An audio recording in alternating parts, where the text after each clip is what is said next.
Welcome to our channel morning star. आज है 19 अगस्त और हम लोग फूल पत्ती वाली क्लास का रिवीजन करेंगे। इस क्लास में हम लोग 10 महत्वपूर्ण प्रश्नों का रिवीजन करेंगे जो कुमार गौरव सर द्वारा कराए जाते हैं। इसके साथ में ही लल्लन टॉप बातें में स्टैटिक जीके करेंगे। तो आप लोग वीडियो की लास्ट तक बने रहिए और आप लोगों को इसकी PDF हमारे टेलीग्राम चैनल में मिल जाएगी। टेलीग्राम का लिंक आप लोगों को वीडियो के डिस्क्रिप्शन में मिल जाएगा, तो वहाँ से आप लोग टेलीग्राम चैनल ज्वाइन कर सकते हैं और PDF डाउनलोड कर सकते हैं।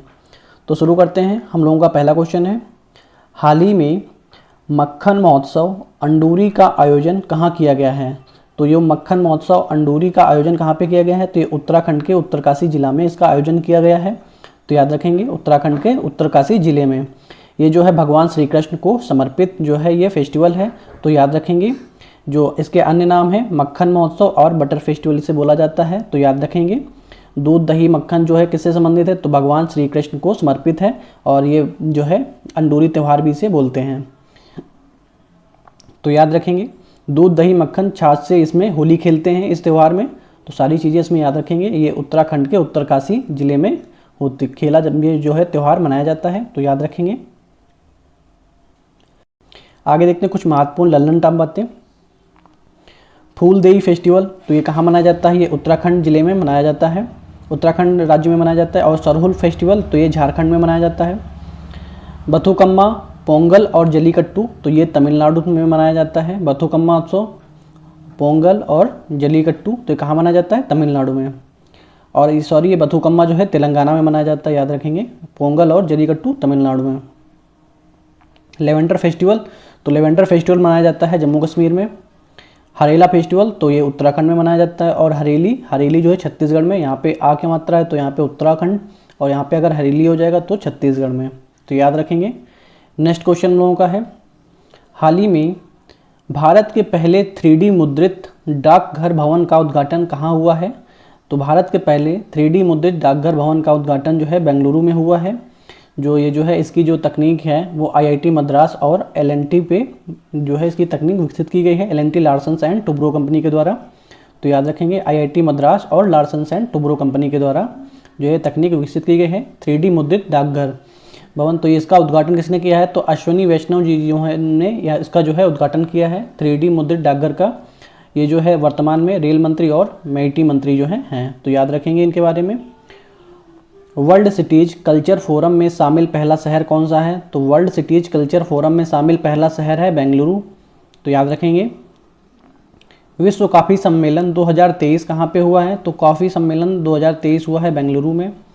एशिया का सबसे बड़ा एरो शो 2023 कहाँ पे हुआ है? तो ये बेंगलुरु में हुआ है। तो याद रखेंगे, एशिया का सबसे बड़ा एरो शो 2023 में कहाँ हुआ है? बेंगलुरु में।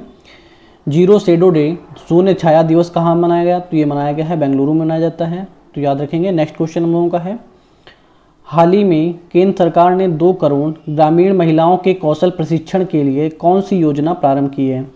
तो 2 करोड़ ग्रामीण महिलाओं के कौशल प्रशिक्षण के लिए कौन सी योजना प्रारंभ की गई है? तो ये लखपति दीदी जो है योजना प्रारंभ की गई है, जिसमें 2 करोड़ महिलाएं जो है लाभान्वित होने वाली हैं। और इसका उद्देश्य होगा ग्रामीण महिलाओं की आय को सालाना कम से कम 1 लाख रुपए करना, और इससे अधिक कितना भी कर सकती हैं। इसमें जो है इस योजना में स्किल डेवलपमेंट किया जाएगा, ट्रेनिंग दी जाएगी और लीडरशिप जो है विकसित की जाएगी। तो याद रखेंगे, नेतृत्व करना सिखाया जाएगा, स्किल डेवलपमेंट किया जाएगा और ट्रेनिंग दी जाएगी। तो ये इसका उद्देश्य होगा। तो इसमें 2 करोड़ महिलाओं को कौशल प्रशिक्षण दिया जाएगा। योजना का नाम है लखपति दीदी। तो याद रखेंगे। PM प्रणाम जो है योजना, ये जो है भूमि प्रदूषण कम करने के लिए शुरू की गई है। PM विश्वकर्मा योजना, ये 17 सितंबर से लॉन्च होगी, जिसमें जो है निचले वर्ग जो लोहार हैं और कुम्हार हैं, इन सब जो हैं इनको जो है लाभ मिलेगा। PM ई बस सेवा जो है, इसमें 10,000 इलेक्ट्रिक बस जो है प्रारंभ करेगी और ये सिटी बस के स्थान पर चलाई जाएंगी। तो ये भी याद रखेंगे। महिला सम्मान बचत प्रमाण पत्र, तो ये 2 वर्ष के लिए 2 लाख रुपए जो इसमें दिया जाएगा और 75% ब्याज पे छोड़ दी जाएगी। तो याद रखेंगे। हाल ही में एशियाई विकास बैंक ने भारत के किस राज्य में प्रारंभिक बचपन के विकास और मानसिक स्वास्थ्य के लिए 40.5 मिलियन ऋण को मंजूरी प्रदान की है? तो ADB ने यानी एशियाई डेवलपमेंट बैंक ने भारत के किस राज्य में प्रारंभिक बचपन के विकास और मानसिक स्वास्थ्य के लिए 40.5 मिलियन ऋण को मंजूरी प्रदान की है? तो ये मेघालय राज्य को ADB ने जो है 40.5 मिलियन ऋण देने की मंजूरी प्रदान किए गए हैं। और इसकी मेघालय के जो चीफ मिनिस्टर हैं कॉनरेड संगमा हैं, इनकी पार्टी का नाम है NPP, नेशनल पीपुल्स पार्टी। और ADB यानी एशियन डेवलपमेंट बैंक का हेडक्वार्टर है मनीला, फिलीपींस में, तो याद रखेंगे। और ADB की स्थापना होती है 1966 में। ADB के सदस्य कितने हैं वर्तमान में, तो ADB के सदस्य हैं 68 इतने टाइम पे, तो याद रखेंगे। पटना मेट्रो रेल परियोजना में 5500 करोड़ की सहायता किसने प्रदान की है, तो जापान ने इसके लिए सहायता प्रदान की है, तो याद रखेंगे।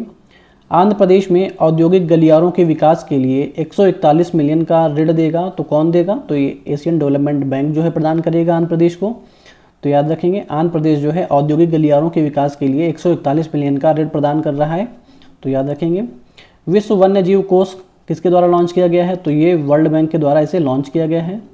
राजस्थान वानिकी और जैव विविधता विकास परियोजना में सहयोग कौन करेगा, तो ये जो है फ्रेंच जो डेवलपमेंट एजेंसी है इसमें सहयोग करेगी।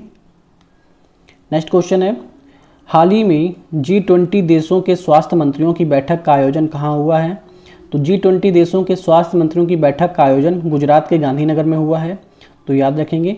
G20 में 19 देश और एक यूरोपियन यूनियन, यानी यूरोपियन यूनियन जो जितने भी देश आते हैं यूरोपियन यूनियन में, तो वो देश इसमें शामिल होते हैं। 2022 की अध्यक्षता जो है G20 की इंडोनेशिया में हुई है, और 2023 की भारत में हुई, और 2024 में ब्राज़ील में इसका जो है अध्यक्षता जो है 2024 में ब्राज़ील करेगा। इसके जो स्वास्थ्य मंत्री कौन है, मनसुख मंडाविया जो है वर्तमान में स्वास्थ्य मंत्री हैं। और G20 2023 की थीम है one earth one family one future, जो है इस बार की थीम है one earth one family one future, इस बार की थीम है वसुधैव कुटुंबकम। सेमिकॉन इंडिया 2023 में जो है कौन विजेता रहा है, तो इसमें गांधीनगर गुजरात रहा है। G20 एम्पावर शिखर सम्मेलन 2023 में गांधीनगर जो है इसमें वो रहा है, इसकी अध्यक्षता की है। और ये सेमिकॉन इंडिया की तो गांधीनगर ने की है। WHO के पारंपरिक चिकित्सा पर पहला शिखर सम्मेलन कहाँ पे हुआ है, तो ये गांधीनगर में गुजरात में हुआ है।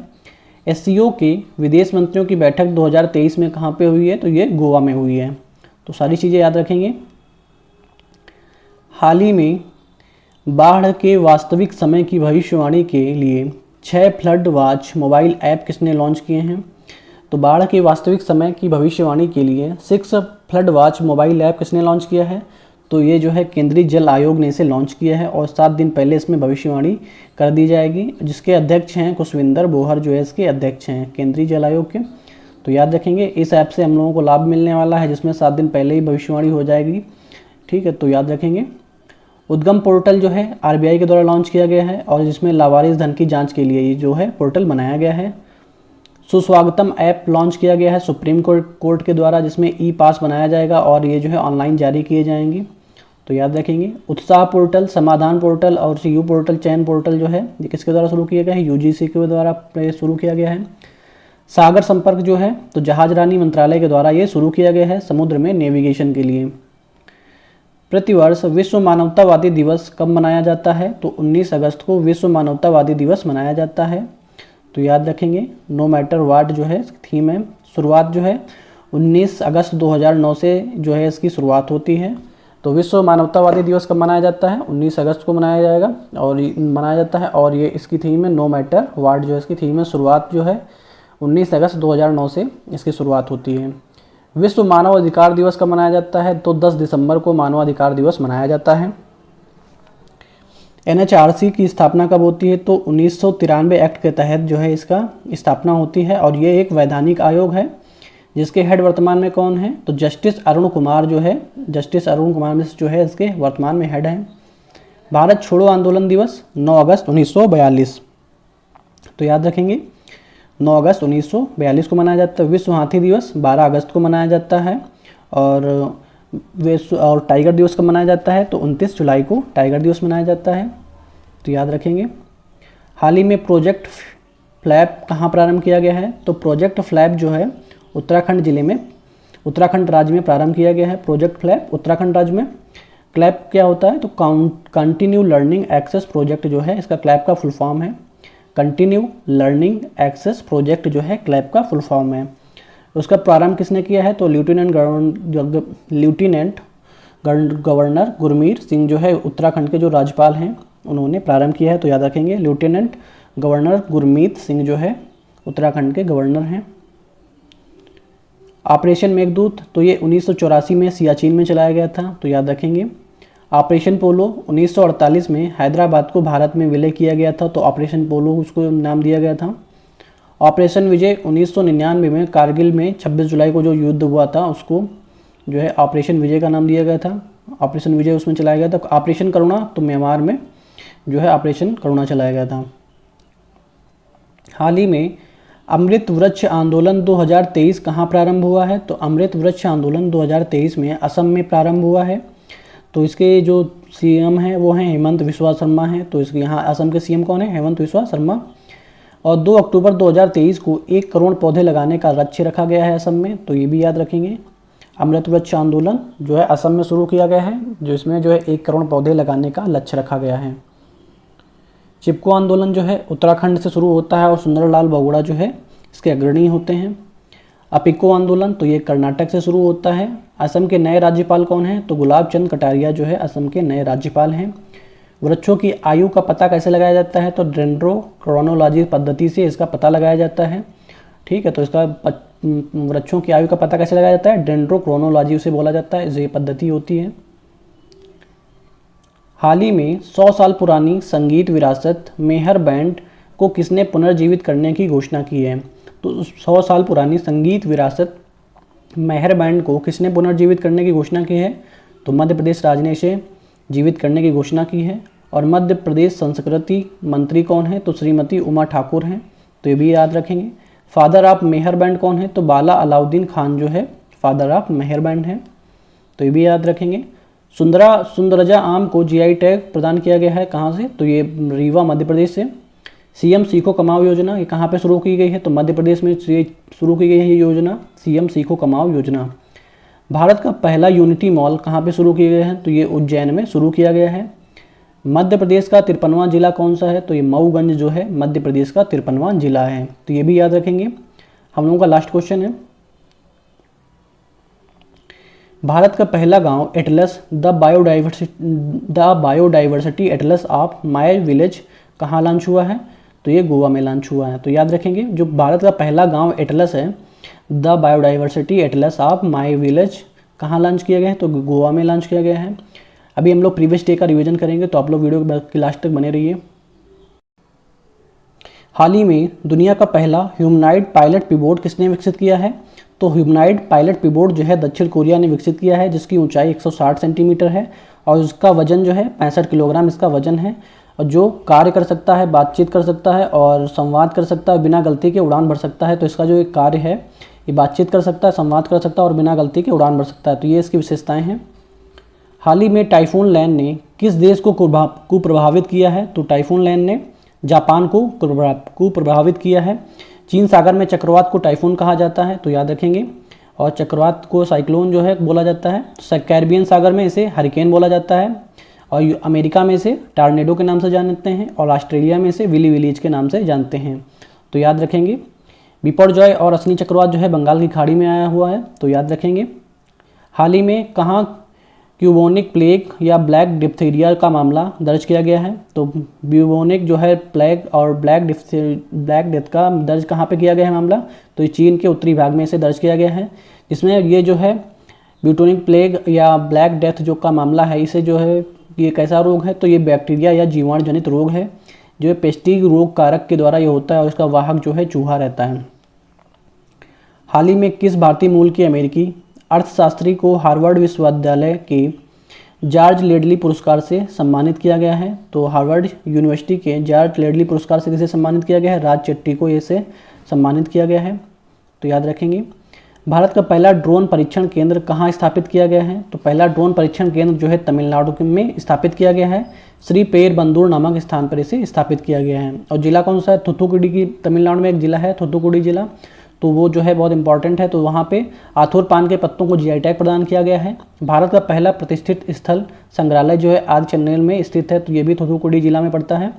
छोटे उपग्रहों के लिए प्रक्षेपण केंद्र बनाएगा जो इसरो जो है बनाएगा यहाँ से, तो ये भी जिला इसलिए इंपॉर्टेंट हो जाता है क्योंकि इसरो जो है यहाँ पे छोटे उपग्रह प्रक्षेपण केंद्र बना रहा है। हाल ही में देश का पहला नाइट स्ट्रीट रेसिंग सर्किट कहाँ स्थापित किया गया है? तो नाइट स्ट्रीट रेसिंग सर्किट कहाँ पे स्थापित किया गया? तो चेन्नई में स्थापित किया जाएगा। और सर्किट की लंबाई जो है 3.5 किलोमीटर है, जिसकी स्पीड जो है 240 किलोमीटर प्रति घंटा होगी। दिसंबर 2023 में पहली जो है नाइट फार्मूला और चौथी चैंपियनशिप का आयोजन हुआ है। दिसंबर 2023 में नाइट फार्मूला और चौथी चैंपियनशिप का आयोजन होगा यहाँ पे, तो ये भी याद रखेंगे। हाल ही में विप्रो ने generative AI centre of excellence कहाँ लॉन्च किया है? तो IIT दिल्ली में से लॉन्च किया है generative AI centre of excellence. Chat GPT जो है एक ओपन एआई ने लॉन्च किया इसे, बार्ड को तो गूगल के द्वारा से लॉन्च किया गया है, और गीगा जीपीटी तो रसिया के द्वारा इसे लॉन्च किया गया है, तो याद रखेंगे। हाल ही में दिवंगत हुए डॉक्टर VS अरुणाचलम कौन थे? तो ये एक वैज्ञानिक थे और ये DRDO के प्रमुख थे, जिन्हें जो है 1990 में पद्म विभूषण पुरस्कार से सम्मानित किया गया और 2015 में DRDO का लाइफ अचीवमेंट अवार्ड भी इन्हें प्रदान किया गया। मोहम्मद हबीब का जो निधन हुआ है और ये भारतीय खेल फुटबॉल से संबंधित हैं। हाल ही में लगातार दूसरी बार ICC player of the month का खिताब जीतने वाली पहली महिला क्रिकेटर कौन है? तो एशले गार्डनर जो है ये 2 बार जो है ICC player of the month रह चुकी हैं और ये ऑस्ट्रेलिया की प्लेयर हैं। जुलाई 2023 में इन्हें जो है ICC player of the month का पुरस्कार प्राप्त हुआ है। पुरुष में कौन है? तो क्रिस वोक्स जो है इंग्लैंड के हैं, जिन्हें ICC player of the month का पुरस्कार प्राप्त हुआ है। हाल ही में ग्रामीण क्षेत्रों में डिजिटल सशक्तिकरण के लिए ग्रामीण मित्र योजना किसने प्रारंभ की है? तो गोवा ने ग्रामीण मित्र योजना जो है प्रारंभ की है और गोवा के जो चीफ मिनिस्टर हैं प्रमोद सावंत यहाँ के चीफ मिनिस्टर हैं, जिसका उद्देश्य होगा गांव व शहर के मध्य डिजिटल खाई को समाप्त करना, इसका उद्देश्य होगा, तो ये भी याद रखेंगे। हम लोगों का लास्ट क्वेश्चन है, जॉर्डन में फ्री स्टाइल वर्ग में विश्व चैंपियनशिप जीतने वाले चौथे भारतीय कौन हैं? तो भारतीय पहलवान मोहित कुमार जो है ये जो है पहले भारतीय पहलवान जो हैं जो विश्व चैंपियनशिप जीतने में चौथे भारतीय बने हैं, तो याद रखेंगे भारतीय पहलवान मोहित कुमार। आई होप आप लोगों को वीडियो पसंद आया होगा। वीडियो पसंद आया हो तो वीडियो को लाइक करें और चैनल को सब्सक्राइब करें और वीडियो को ज़्यादा से ज़्यादा शेयर करें। Okay, thank you guys.